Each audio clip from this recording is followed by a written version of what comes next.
are not problematic per se, provided that we recognize two things. One, that they are official, and two, that they are limited, because they are official. Provided you accept that, there's no problem. I have no problem with the official story of Singapore. I have no problem with the official story of Malaysia or Indonesia. These are the three official stories I'm most familiar with.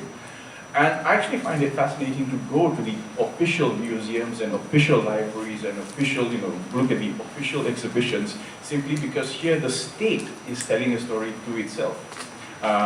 States tell stories. They tell stories to their subjects, of their citizens, but they also tell stories to themselves. And there's nothing wrong there, provided you accept the fact that that's not the only story. My concern lies when that official story tries to be hegemonic, in the sense that it states that this is the only story.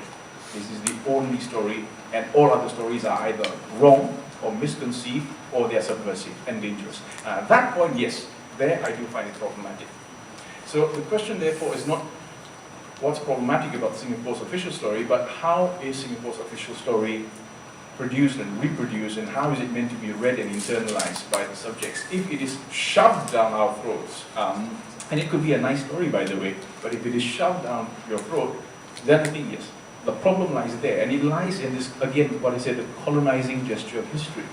The way that states colonize their subjects. They colonize the subjects in the sense that they want to basically police the internal subjectivities of their subjects, saying that in this body of yours, the only ideas that can be contained are these official ideas. That I find extremely problematic. I don't detect that much of it here in Singapore, although of course it's there. I think all official histories will have this. And even subaltern histories do make claims upon the reader. They do make claims that, this is my story, read my story, accept my story is correct. All histories have this. The nail of the universe, the nail of the earth, literally the nail that keeps the universe, the earth, together at the center of things. So there's never been a geography of the people or a history of the people. Now with that rather poor start, we then encounter history. History as a discipline, as we academics teach it today in Southeast Asia, came along with the other humanities, anthropology, sociology, and all the other humanities and social sciences that descended upon Southeast Asia, that as part and parcel of the colonization project. So when you look at anthropology and ethnology, for example, it cannot be denied that anthropology rode on the back of the whole colonial enterprise, the whole science of studying human beings, of that discursive productive space where histories can actually rest side by side and actually contradict each other and engage with each other. A parallel debate that I'm closer to is the Malaysian debate about May 13, 1969, whereas there is the official history of what happened. And then there are other alternative accounts. Recently, you may be familiar with a book by Dr. Kwak Yasung, who wrote a book questioning the details of what happened in May 1969. And he points out some very interesting things. For example, that the riots only took place in only a few cities. Only a few cities. And this I can vouch for myself in my fieldwork in North and East Malaysia, where nothing happened for an overwhelming majority of Malaysians on these three crucial days, 13, 14, 15 May 1969. Nothing happened. Life was as normal. There was a curfew, but they didn't know why. When you're in Kelantan, when you're in East Malaysia, it's a non-event. Right? Now, all he's trying to do is point that out, and I believe that is correct. But if you look at the reaction of those who are the custodians of official history to claim that that is a subversive thing to say, I think it's really going too far. I mean, what I'd like to see in Southeast Asia is basically this opening up of space. The one country where I see a genuine opening up of space now is Indonesia.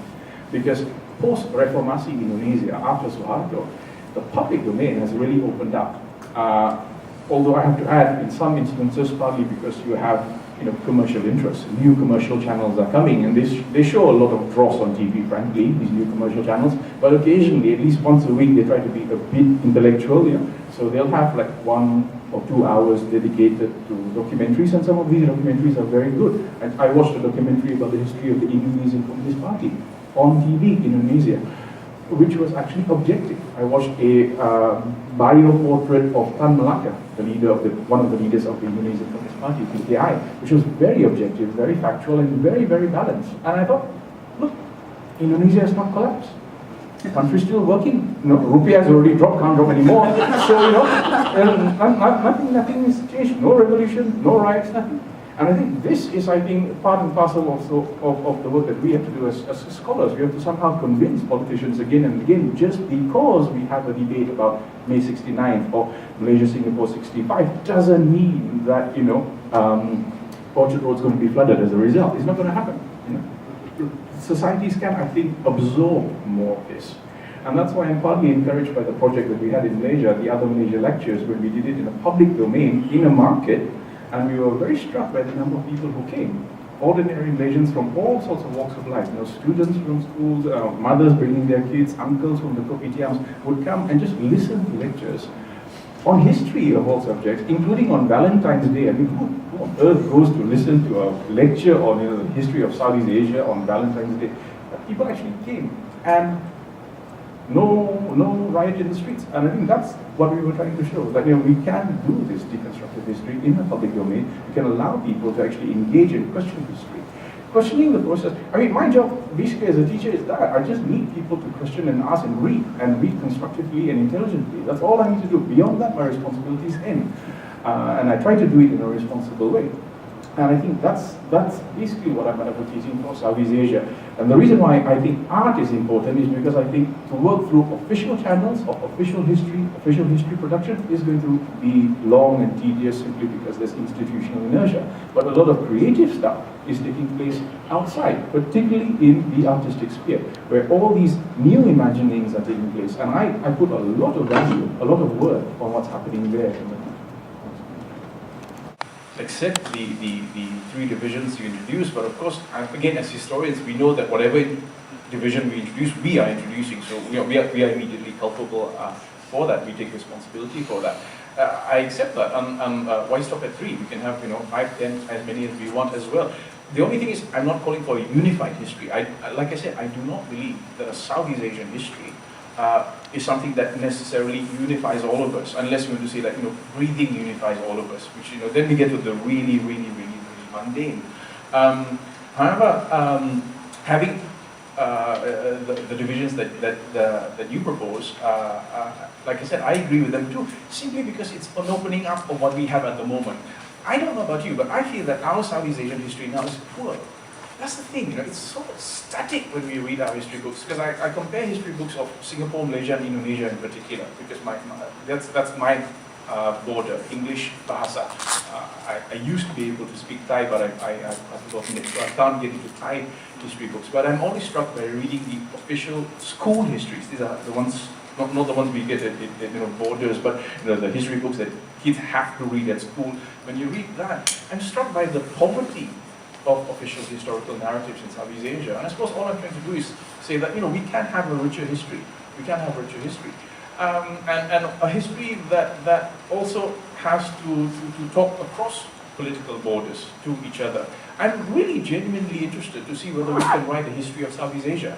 But like I said, if you're going to do that honestly, we have to somehow, I don't even know how you're going to arrange the history of Indonesia and East Timor next to each other, or history of Burma and Thailand. These two countries, even today they're making movies about how they hated each other for 1,000 years. So how do you write that? It's going to be a very interesting endeavor. It might be a failed project, but I believe it is a project. And it's this absence of projects in history writing today, that's the thing that annoys me. It's almost as if official histories have become so sedimented that there's not even a need to do a bit more research. We just keep printing the same books ad infinitum, and if you enter the teaching process in Southeast Asia, not as a university lecturer or researcher, but as a school teacher, your job's cut out for you. Okay, here are the 12 books you're going to use for the 12 years. You just regurgitate these 12 books for the next 50 years of your career. You pension, and then we give you a small house. That's it. It's really a horrible prospect for a history teacher, which I think is actually sad, because I think history is actually a very productive discipline. It's also the most contested discipline. Certainly it is the most political of all the humanities. I think history is the most political and the most politicized of the humanities. So while agreeing with your template, I would like to see a further opening up of these things as well. But there will be, at some point, points where these fault lines become very blurred because you're talking about specific moments. We can specifically more or less date the coming of Islam to Southeast Asia. We can specifically date the consolidation of Chinese political cultural hegemony in Vietnam. That we can. But how do we date the transformation of languages? When you look at, say, if we're doing history of ideas, say the history of language, look at Bahasa. At what point does Bahasa emerge as Bahasa? Because clearly Bahasa as the lingua franca of the region is something that has constantly been penetrated and interpenetrated throughout. I can give you an entire Bahasa sentence that is of Indian origin. Pandita curiga kerana mahasiswa-mahasiswi berasmara di asrama. That's a Malay sentence. It's entirely Sanskrit. It's entirely Sanskrit. Give you another Malay sentence. Ahli-ahli hukum siasah bermusyawarah di dewan. That's a Malay sentence. It's entirely Arabic. Where's the fault line? You see? And sometimes we don't need fault lines.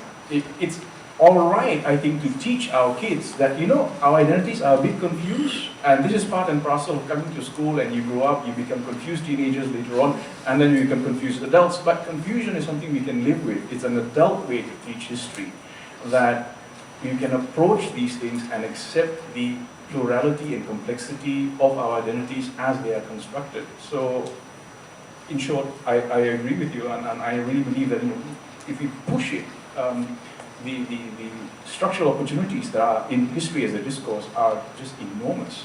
Things we can do with it. I'm 30 years too late.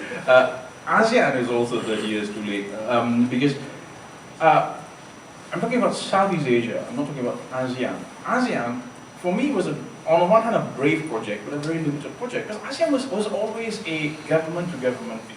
It's always been a government-to-government thing. By the way, this is a plug for RSIS. If you want, we have a monograph which is very good. It's called People's ASEAN or Government's ASEAN? It's a very interesting monograph because there are a few interesting studies in there.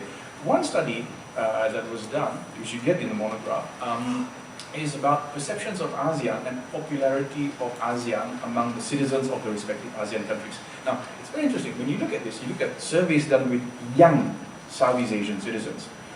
Malaysia, Singapore, nobody cares. You know where the ASEAN Secretariat is? I don't know where it is. And nobody cares. Not important. But when you look at the new countries that have entered ASEAN, Vietnam, very high awareness and a lot of support, a lot of enthusiasm. Now this reminds me of my long stay in Europe. I lived in Europe for 23 years. Europe, in England, of course, is the most hated thing. This awful bunch of cheese eaters from Belgium who are colonizing England. Nobody likes EU or EEC or whatever it's called. France, Germany were the founders, so have always made hegemonic claims, but on the public level, largely not important. Look at the enthusiasm for the EU. Where's it coming from? East Europe.